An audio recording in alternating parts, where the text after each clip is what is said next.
I just hit the button.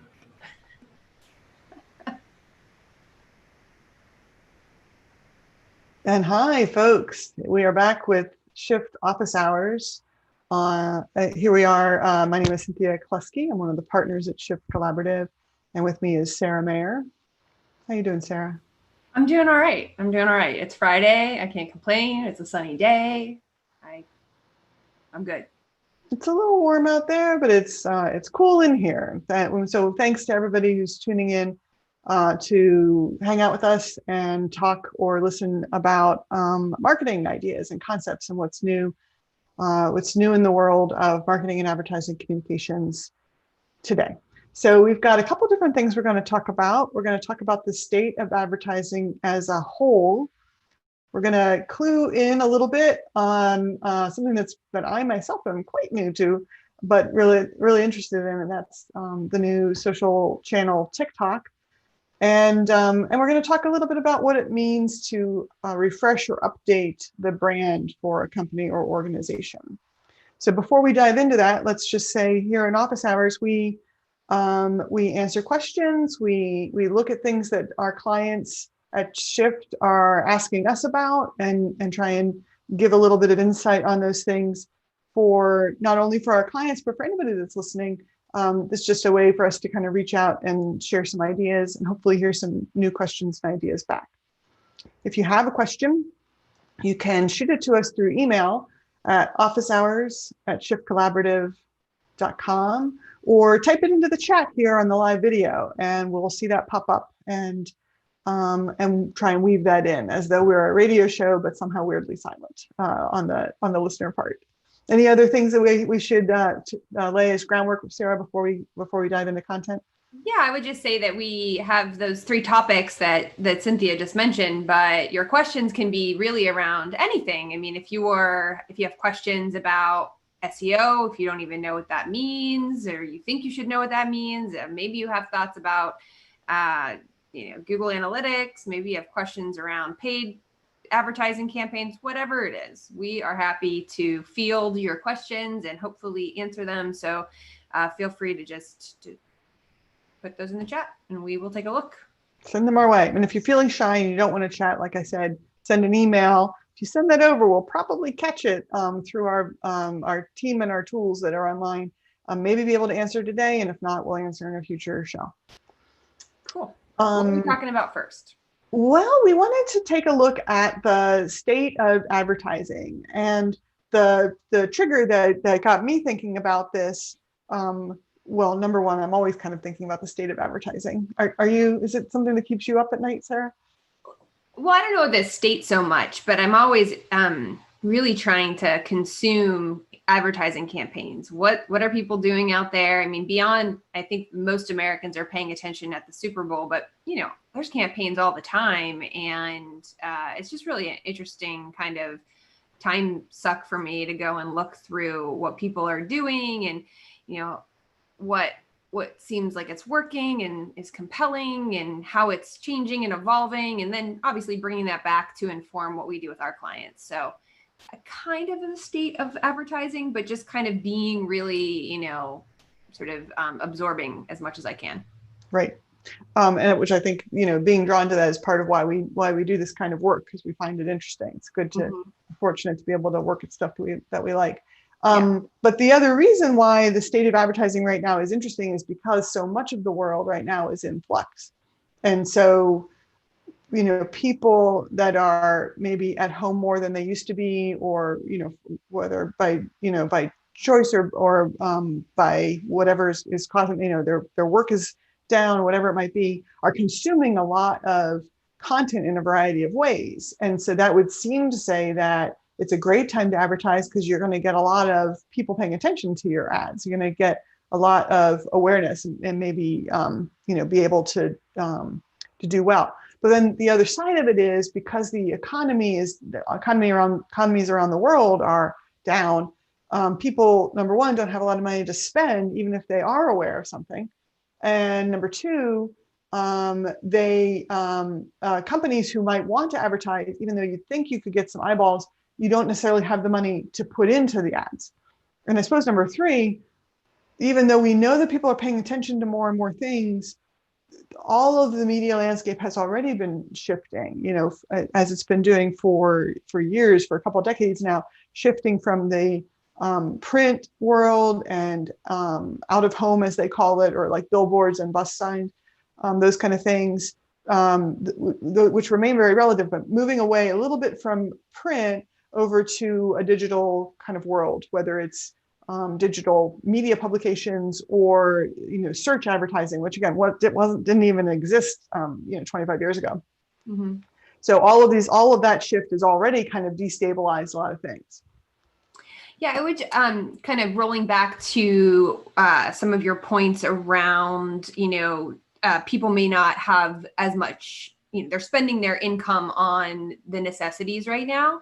And so I think that presents an opportunity for brands and organizations to take this time, maybe not to sell, but to, create content that is engaging, that builds loyalty, that builds up your fan base, concentrate on that so that, when things hopefully begin to turn in the right direction, that they will have an endearment to you, they being your audience, your target audience, because you've done such a great job of keeping in touch with them and giving them content that's interesting or entertaining right now, which to your second point is, it is a crowded, cluttered market right now because of how easy it is to just throw up some digital ads. But I think really kind of taking the moment to say, how can we, what does this content need to do? And I think right now it needs to entertain, it needs to be compelling, it needs to be something that engages with people. So kind of taking those two things into consideration and using those as opportunities, I think is important right now. Mm-hmm. You have the chance to build trust, and which is a delicate thing right now. I mean, there's a lot of uncertainty in the world. And so being able to provide value in some way really can sort of, help to create an emotional bond that may be helpful in the future as people do resume, hopefully resume regular life at some point in the future. Yeah. Among the things that I've been kind of interested in thinking about is what is the, we've been in working with our clients and thinking about digital advertising. The first thing that comes to many people's minds is, I think, Google advertising and search, because we see it, because it's so big. But what I've been struck by and what I'm kind of learning a little bit more about is that as big of a player as Google is in the marketplace, Facebook is just as big. Like their share of digital advertising is just about equal right now. And so social media advertising is huge. And maybe people intuitively know that because when you're on a social media platform, you're seeing a lot of ads, but just the amount of money that's being spent there is, to me, really striking. Are you kind of, what is your feeling about that? Yeah, I mean, I think that we've seen it even in campaigns with clients that, they've been advertising in, say, Facebook, Instagram for a while, but they've, seen some success and they've been shifting dollars from their Google ad spend into their Facebook and Instagram because they're, because of the building of those campaigns over time, they see that they're getting better engagement and they're getting more leads if they're trying to generate leads from their Facebook campaigns. Now, they're not, completely divorcing themselves from the Google ads. It's just we're seeing a shift in budget, even with our own client base, or they're finding more money to put into Facebook and leaving their, Google ad spend as is. But yeah, I'm definitely seeing, that shift into social media platforms for sure. Mm-hmm. And when you say Facebook, we're all, when either of us says Facebook, just so people know, we're always thinking both Facebook and Instagram because those two ad platforms are as tied together as can be. It's the same company in effect, even though the styles and the way that things are perceived are distinct and are different. Yeah, your messaging and your ads are going to be different, but it's the same platform. Right, and their money is huge either way. Yeah. But so I think it's been interesting, in light of that and thinking about the state of advertising, looking at this ongoing situation with Facebook in particular, as opposed to Instagram, where the boycott that we talked about 2 weeks ago is now kind of underway. We're still seeing it's mostly apparently being picked up by those big players, but those big players, to me, having a Coca-Cola sized ad budget would be astounding compared to the kind of clients we're privileged to work with. But the amount of money that Google gets, that Facebook gets, is really from the smaller players, like the people that we work with. That's right. Yeah, I think I'm gonna not quote this stat right. Something like 70%, 60 or 70% of their ad revenue is from small businesses. And technically, I think the way as the Small Business Administration defines it, that's 500 employees or less. But there's a range of different sizes of businesses that will fall into that, and some really small folks that maybe they're only spending $150 a month. But when you add up a lot of those, you get to that larger percentage of folks. So yeah, I mean, it's a big amount of money that the small businesses are throwing Facebook's way. Yeah. So then when people are saying, or when you see articles in the paper, or, like this Economist magazine article about the advertising business, saying that the advertising world is fractured and ad agencies are struggling. It's really those big, massive, like the five big ones, WPP, whoever, the really big players that are having to really scramble. And then us smaller people who are actually, we represent a lot of clients that are holding in and holding up. And so it's really gonna change, I think, the agency world in some ways. I don't know how interesting this is to people who work with agencies like us, but it's hopeful that we can continue to provide value to our clients throughout these kind of rises and falls and waves. Yeah, I mean, I think we need to, the value perhaps is us just being super aware of what's going on and what these changes, how these changes happening in the larger clients and in the larger agencies could potentially impact or provide an opportunity for our clients, since we're a smaller agency and we work with some smaller clients. And so just, us paying attention and being aware and inside of those trends and how they might impact our clients and our team. Yeah, that's our job. Important. And so one of the things that people are seeing right now, for example, on Facebook, is those big players are off for a while. REI and Coca-Cola and I think Unilever, some really big, really huge companies. But so as a result, a certain amount of evidence is coming in that some of these smaller ad budgets are getting more exposure just from the same budget as they had before. So there's still this question of, do we want to, who all needs to be responsible for holding Facebook to the fire, and having them create an environment that we are proud to advertise in. But right now it turns out to be kind of a good time to advertise, it seems like. Yeah. And I think, for those companies out there that agree with a boycott and they're kind of, they feel in this weird place, like, I have to still advertise because it's important to my business, but I would like them to be better and do better. And, I agree with sort of the underlying premise of this boycott. There are still things I feel like, small brands can do to participate. They could, donate a percentage of their profits, specifically the profits perhaps that they get from the Facebook ads, to a social justice cause, something that, is civil rights related, equality related, something that really, where they are trying to fight the fight, give them some support. Perhaps there could be, a partnership with person of color or a local, freelancer or influencer that you can partner with and help to sort of amplify their work through your paid ads even. So I think there's a lot of different creative things that people can do, but I think it's really important to figure out, what is right for your organization in this moment to do. Because if you've already decided to continue advertising, that's happening, but you could still do other things. Mm-hmm. And you can shift your money a little bit if that works for you, to other platforms, to other social media, or do more with Google Display or Search or some other platform you haven't explored yet. So there's a lot of ways to just kind of experiment, which is good to do anyway. Right. I was just going to say, if you've been thinking about other platforms, now is maybe the time to jump in and see what works. Right.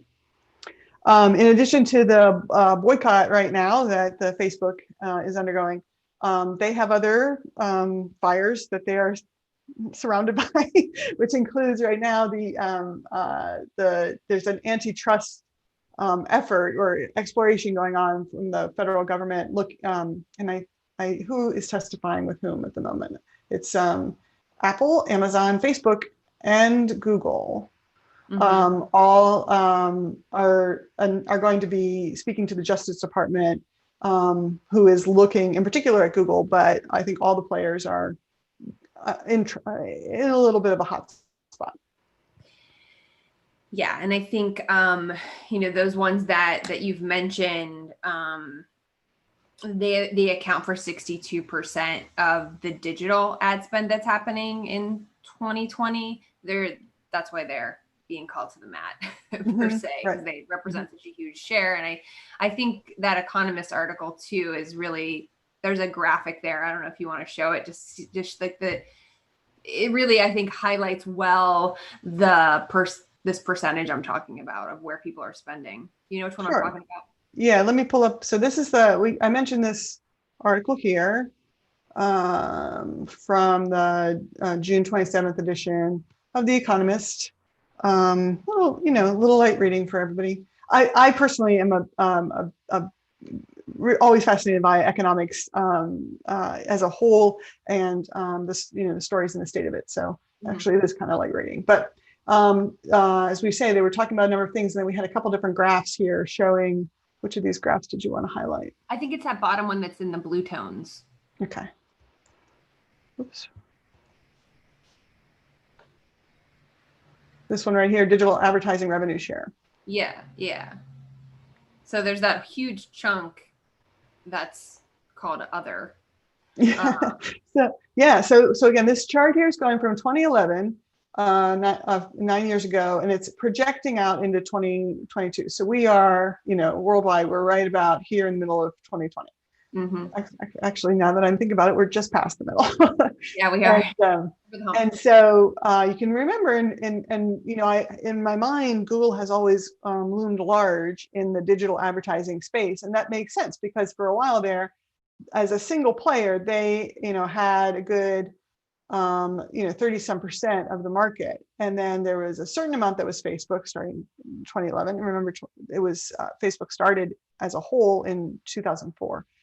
And then there's this massive other that you're pointing out. Yeah. And I can't remember what's included in that other. So think of all of the ways a company can advertise online. You can sponsor, or underwrite or advertise on individual websites, like directly giving money to people. Whether that in 2011 probably wouldn't have been blogs so much, but individual websites or placements on other sites. There was a certain amount of influencer stuff going on at that time. But there was a lot of advertising like directly on media publications, your local newspaper, the digital presence of it, or massive news organizations like the New York Times or Washington Post or Wall Street Journal. So all of that kind of advertising would have fallen under other. Okay, got it. And there was that long period of time when major media publications were trying to convince advertisers, please do continue paying for our print version ads, but also we want you to do the online ads. And people were like, I'm not so sure I want to do that. That was olden days. Yeah. And so I think the thing that is interesting is sort of related to what we were talking about earlier is the amount that Facebook and /Instagram are trended in 2021, 22 to sort of overtake Google. Right.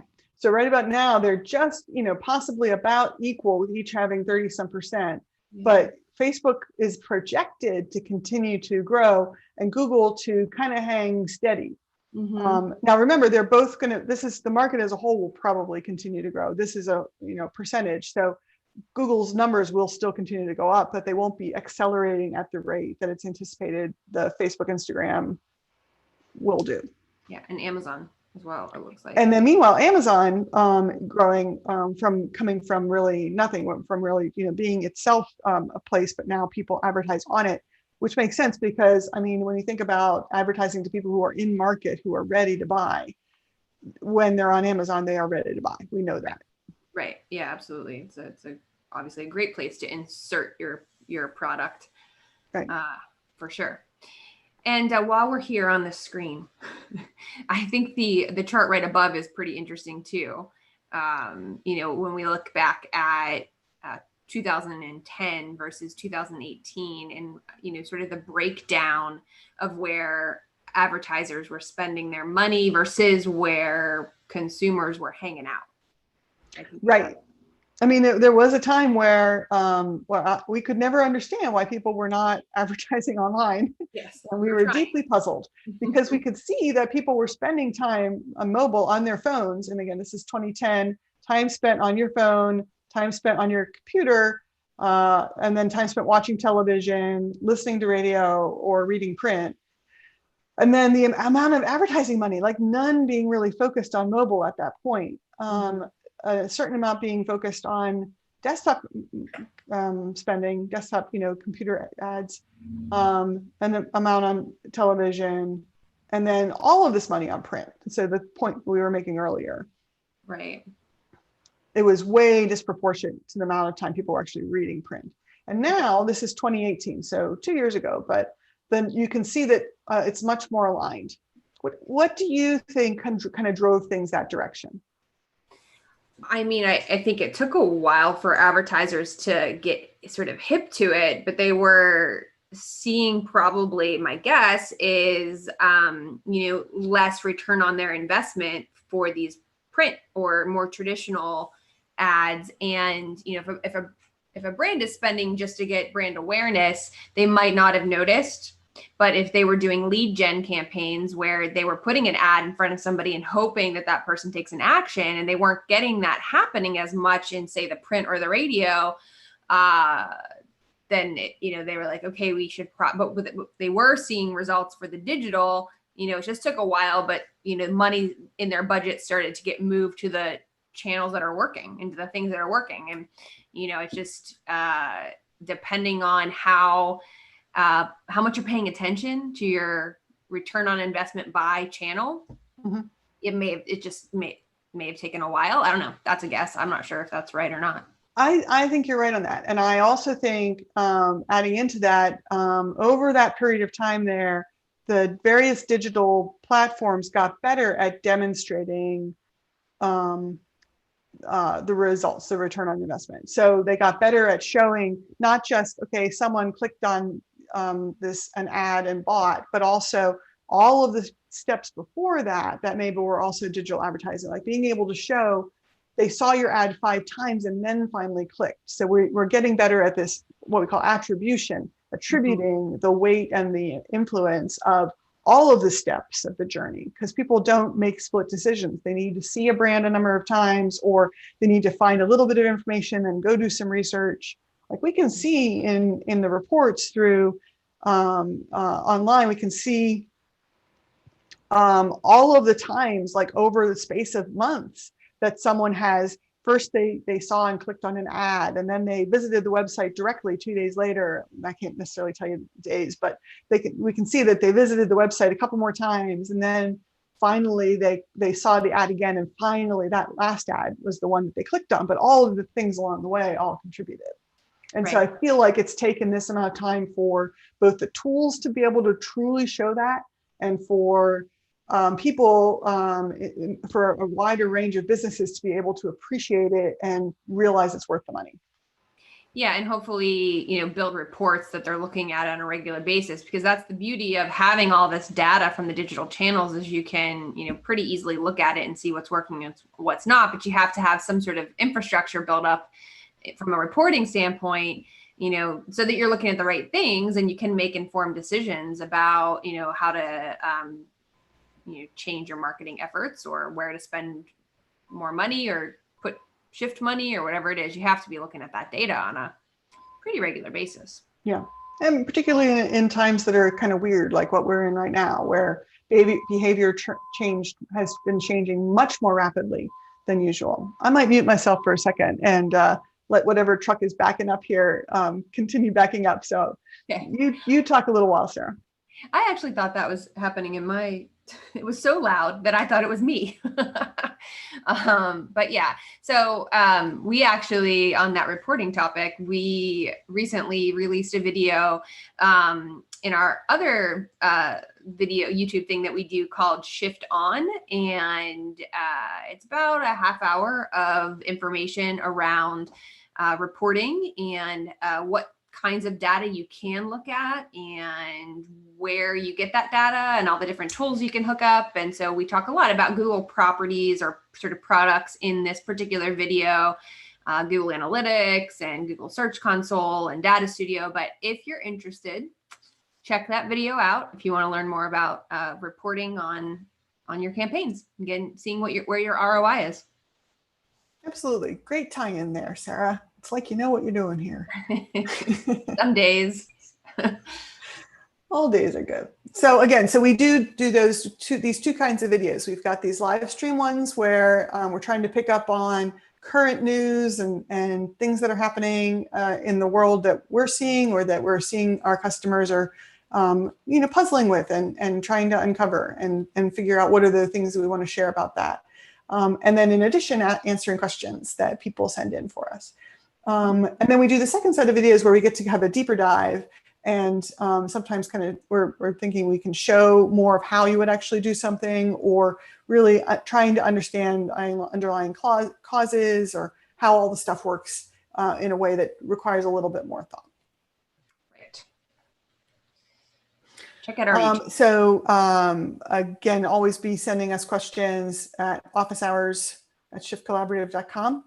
And but in the meantime, we have been asking questions ourselves about this new platform, this thing that the kids are all into these days, right? Yeah, my kid he asked for TikTok last year. He's 12. It's like pretty hesitant about it, but he finds all sorts of interesting videos that he then texts me the videos.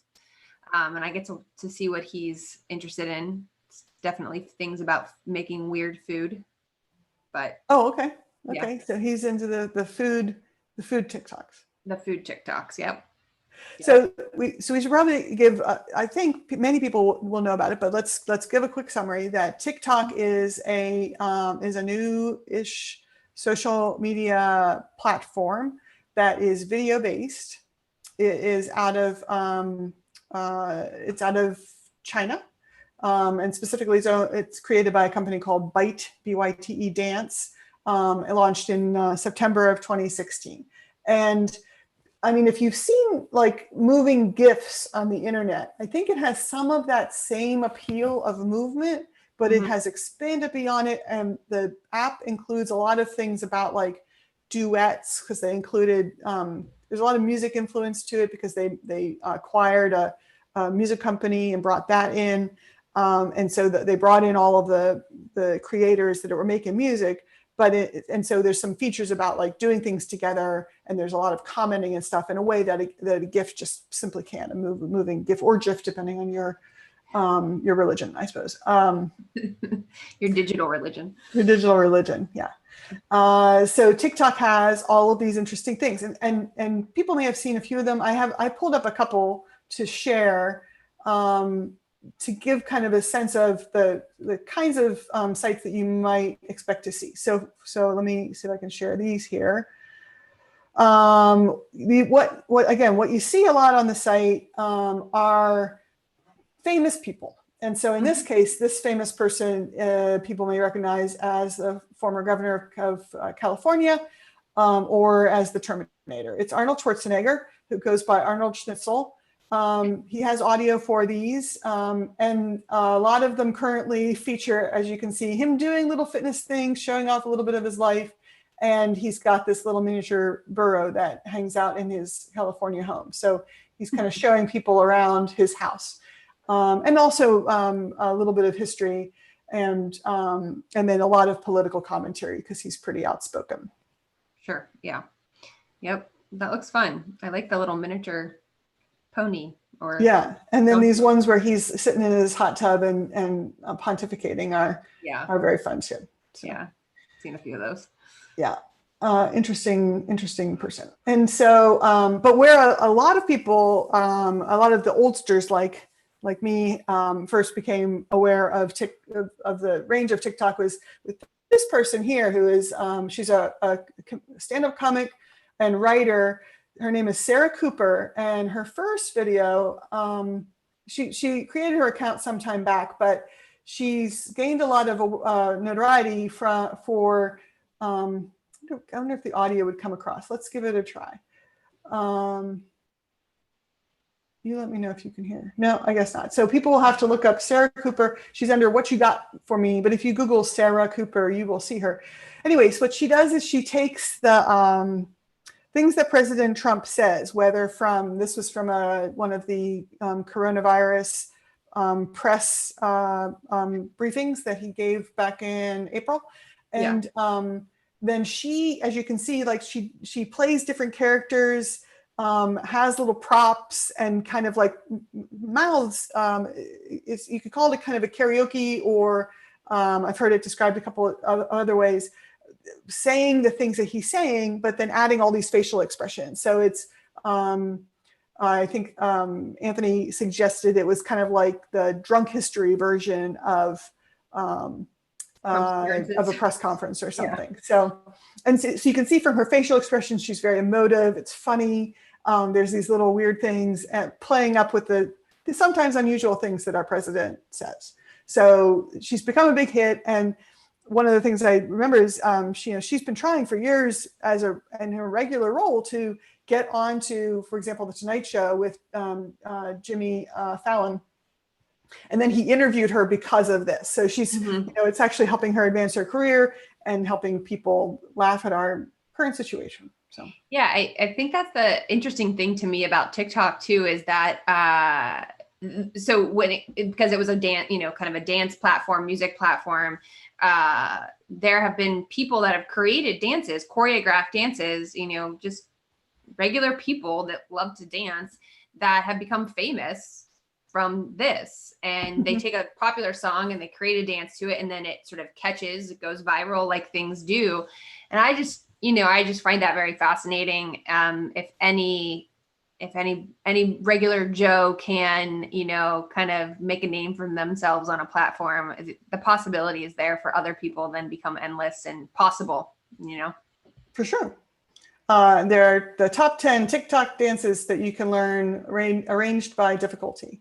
Yeah, and I think it's very interesting when people like my aunt learn to do a TikTok dance, and then, she has a teenager, and so that's a thing.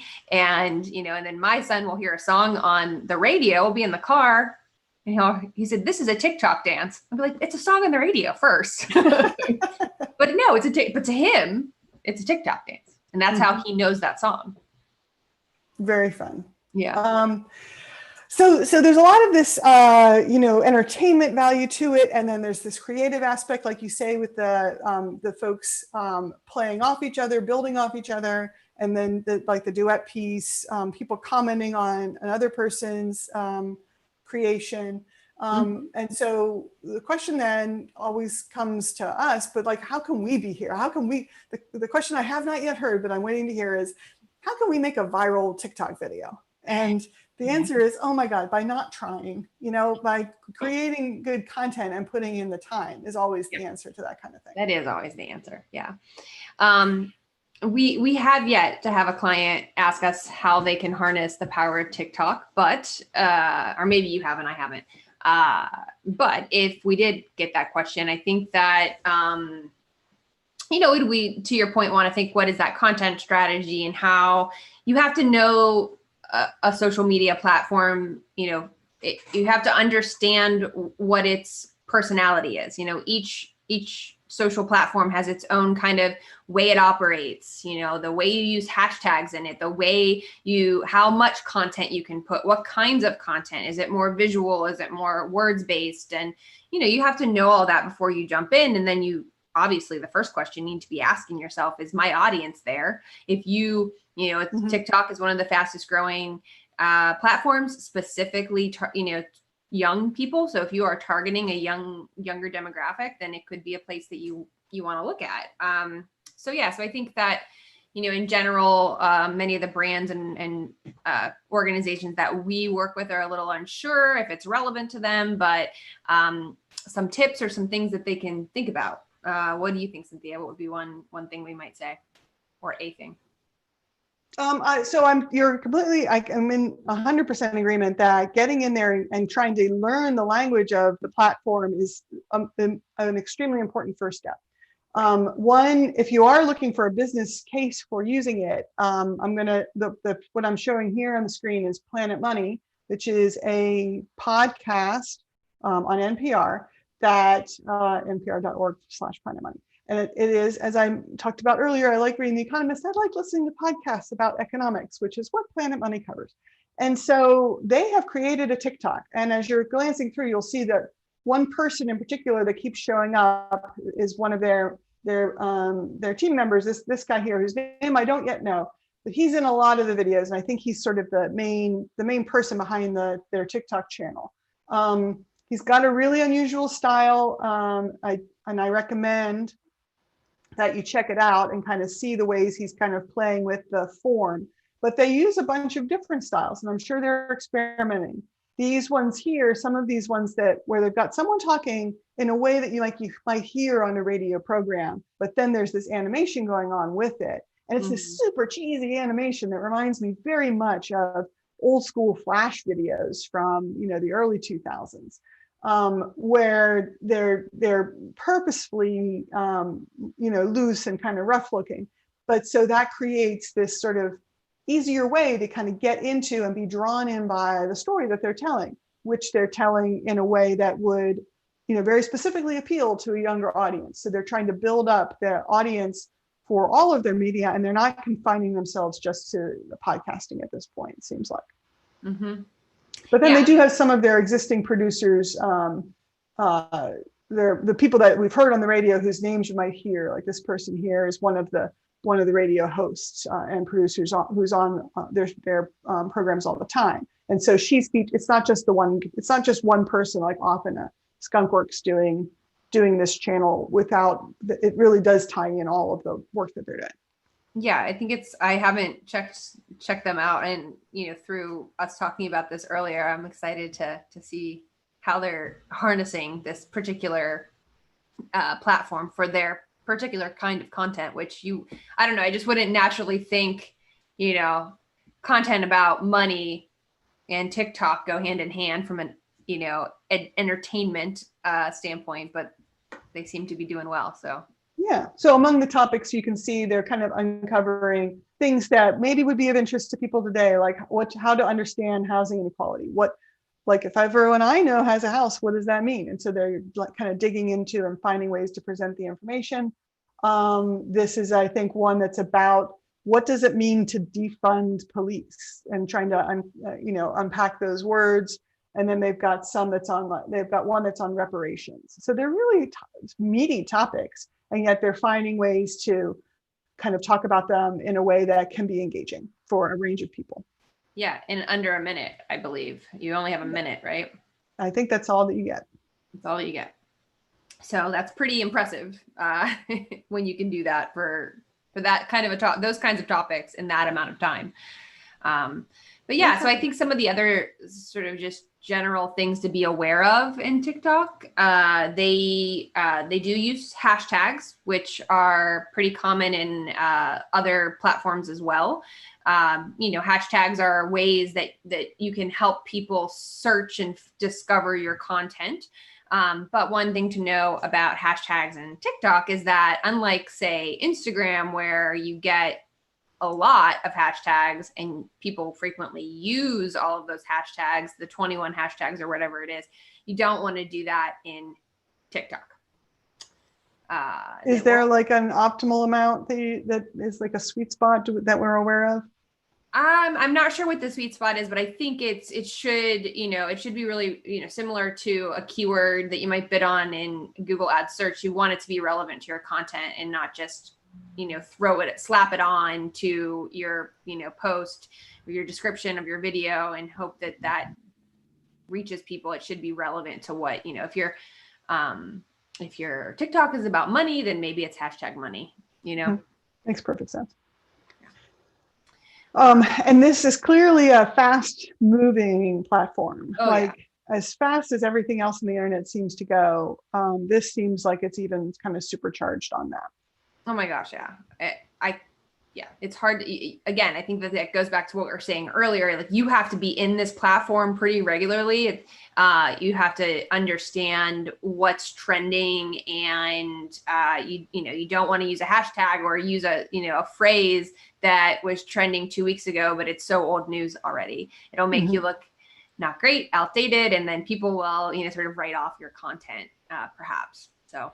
And we've said this about other platforms too, that if you want to do well in something, you really need to put in the time, spend time on it. It's not like you just create content and throw it over the wall. You need to engage, you need to be part of the platform, sharing your things, but also responding to other things and kind of being part of it.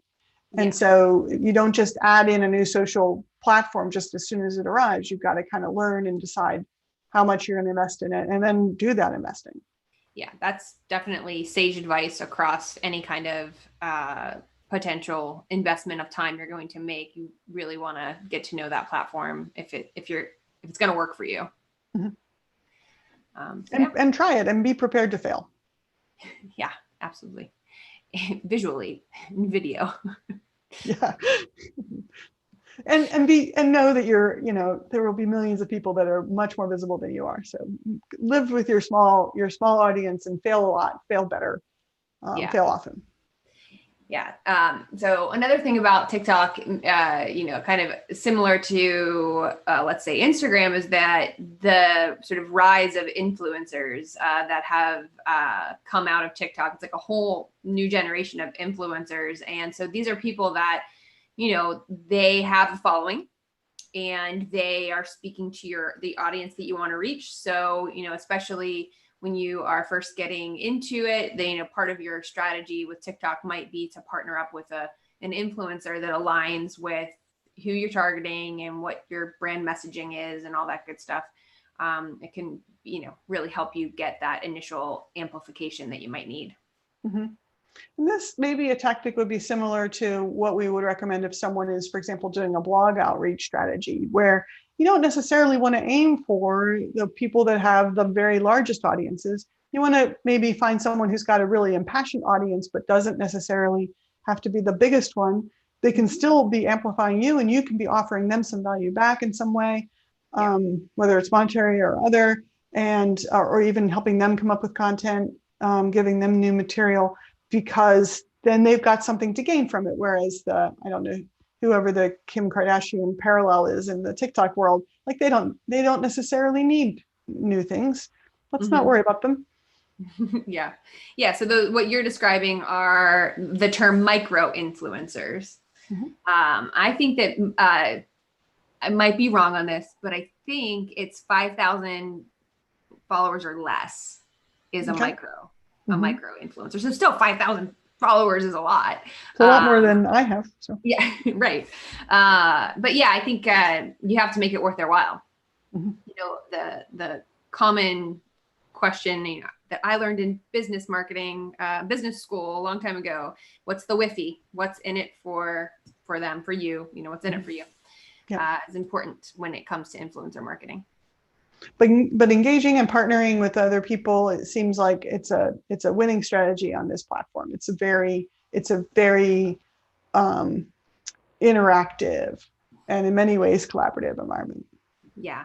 I think another thing that perhaps brands feel a little bit intimidated by, brands or organizations, is you're speaking from the brand platform out to the world. And I think a lot of folks often don't go out and engage and actually comment on other videos or other people's posts. And that's a really important component to TikTok, because they rank comments by the number of likes that they receive. So you not only do you want to comment on things, but you want to make that comment, be meaningful and not just be like, hey, nice video. Like it needs to be something a little bit more thought out, so that, you get the kind of engagement out of it that can work. A note, I want to add in something about the app and about this idea of influencers and things. TikTok is so compelling. I mean, it's a little bit like eating, I don't know, pistachios or something. Like you can't, you have one, you can't stop. Mm-hmm. So they've had to build into the platform like that every 90 minutes, someone comes on and tells you you need to take a break. So that's the kind of compelling that it's doing, but it's because of the things that you're talking about here, that the comments are not just like, flip, but it's more people are really trying to engage both ways, but by creating great content and by representing themselves and by responding in a way that's authentic or meaningful. Yeah, which, by the way, is a good strategy for any social media platform. If a brand organization wants to get something in terms of engagement, out of a particular platform, they have to engage too. They can't just try to be engaging with their content. They have to physically go and engage and comment and, be there, be present. I think that's sort of the mantra of this whole segment of what we're talking about, for Absolutely. sure. Yeah. And so kind of along those same lines, you want to be really balanced. It's not sell. It's really much more about this combination of entertainment, as you so often speak about, or interest, or, educate through entertainment, like the Planet Money folks. How do you just be interesting, which frankly is exciting, isn't it? Isn't it exciting to think about, like, not just churning stuff out, like, okay, good enough, but like really doing different things and really pushing the boundary. Yeah, I mean, I think that is, if you have any interest in behavioral psychology, coming up with content that compels people to change the way they think about something or motivates them to take an action is really hard, because I think we've talked about this before. We all have ways that we think of things, or, things that we believe to be true, or we've decided we're only going to buy certain things. So it's really hard to get people to do the thing you want them to do, or to pay attention to your brand. So I think that it is really interesting to look at what are the things that are working. And it used to be, if you're in TikTok, you're trying different videos. Maybe they're part entertaining, part informational, educational, but still entertaining, and trying to figure out what that right mix is for your brand is really exciting. Yeah, and it may be a moving mix. It may be constantly changing, which is unnerving to a lot of people. A lot of people do prefer a little bit of consistency. So this is probably a place where, if your audience is changing a lot, you can take on the discipline of really pushing yourself. Yeah. Also, like any other social media platform these days, there is an advertising component. I think, you got to be careful there, because the sort of typical TikTok user ignores the ads. So sort of the recommendation is to build a good following organically first, build that credibility before you hit somebody with promotional or paid promoted content. But it is something that you can do if you want to push, further and reach new people. You can use paid ads too. And I would imagine those paid ads need to have as much interest. If you're planning to have people not just ignore them, they have to be at least as interesting as the rest of the content that they're around. That's right. Yeah. And so the paid part of it probably just shows it, gives it eyeballs to a wider range of people, or helps you extend your reach a bit. Yeah. Reach into and access people that you aren't currently reaching with your existing base that you've built. Mm-hmm. So those are a few things. If you're toying around with the idea of TikTok, that you want to consider and think about.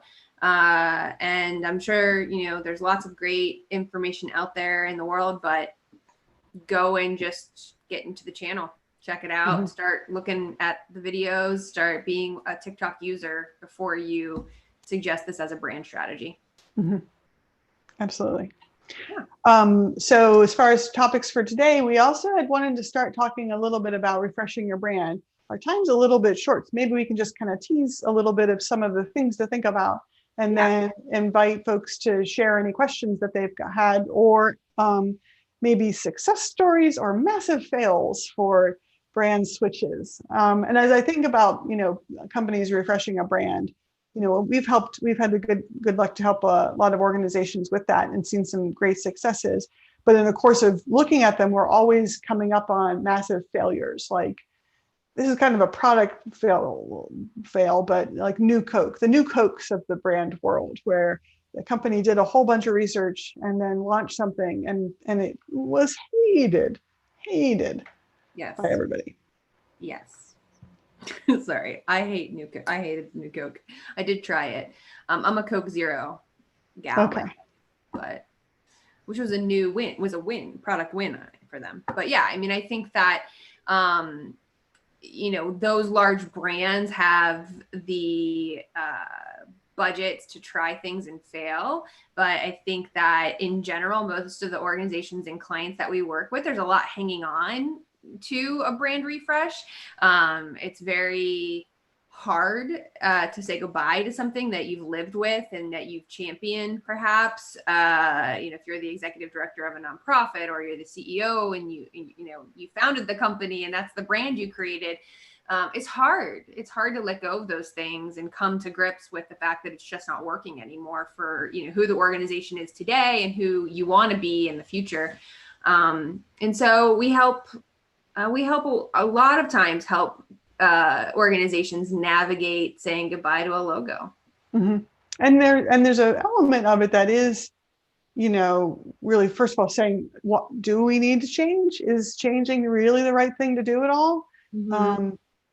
Why are we doing it? How will we know if it was a successful effort? What goal is it going to help us achieve that we couldn't achieve some other way? But then if we are doing that, then there's a piece of this that really is almost like a kind of counseling or like helping, again, to, you talked earlier about motivating people, but helping people to kind of move not just change their graphics, but like move their hearts in a new direction, which is like a therapy. It is therapy.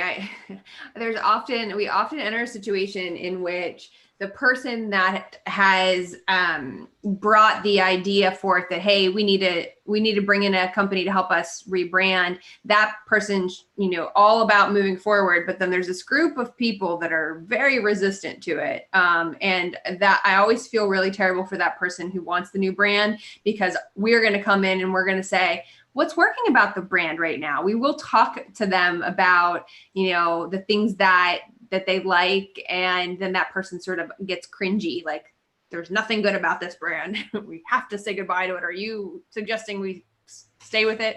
But it's really helpful, I think, to look at the things that are working, because there's something that has been working or had worked for a period of time that perhaps we need to let inform the new brand. Yeah, there might be elements that we want to bring ahead, or things that we want to pay homage to, or ways that we want to kind of honor the original thinking, or maybe, how many times is the logo actually something that the founder drew, right? In many cases, they can be very compelling. In some cases, they might look a little bit, graphically to us, they might seem like not the right choice, but it's something that people have grown accustomed to and have come to love, or to at least identify with.